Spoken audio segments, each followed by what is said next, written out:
Hello everyone, this is Mr. P. On today's lesson, we're going to take a look at the structure of a short story. So let's get started. What is a short story? And what are the elements? It is a brief narrative containing characters, a simple plot, and a conflict which leads to a climax and a swift conclusion.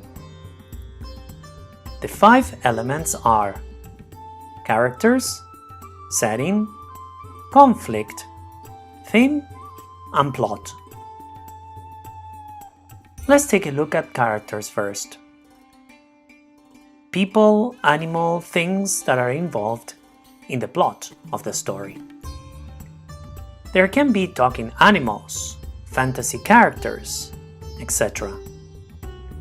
The protagonist is the main character. It is usually the good guy. The antagonist, instead, creates conflict for the main character. It is usually the bad guy. Here we have Nemo. Nemo is a protagonist, or Cinderella also is a protagonist. But we have the Joker. The Joker was the antagonist, and recently we have seen him as a protagonist of a movie. So the setting is the time of day, the season, present, past, future. The location, the country, the planet, the town, the buildings. It helps create the mood and atmosphere of the story.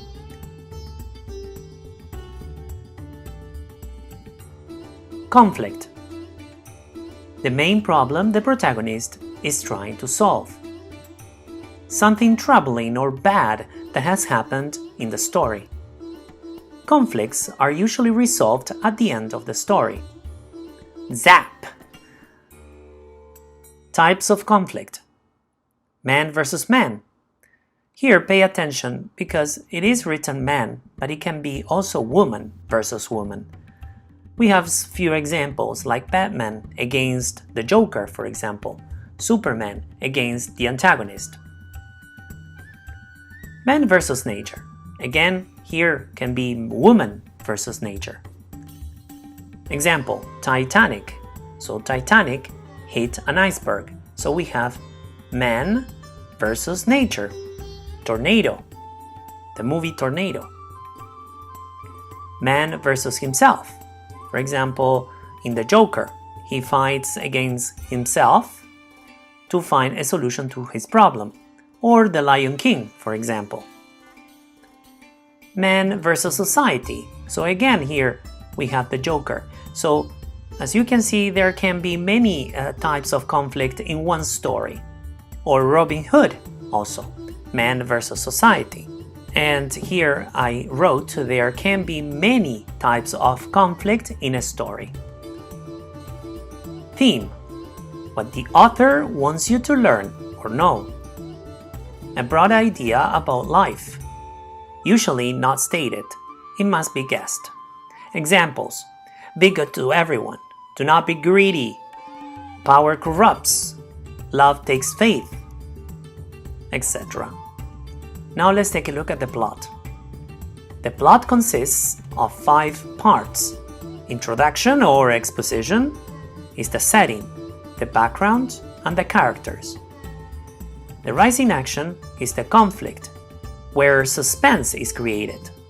The climax is the highest point of the story, the deciding factor.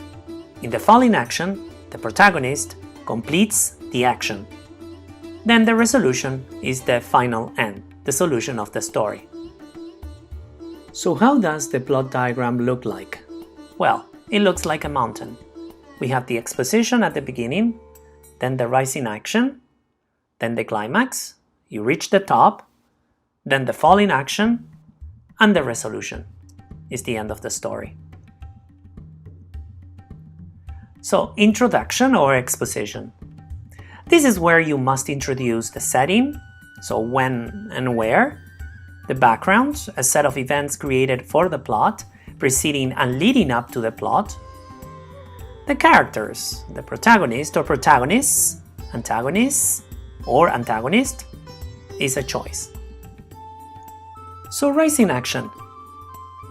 It is a series of significant incidents that produce suspense, interest, and tension in a narrative.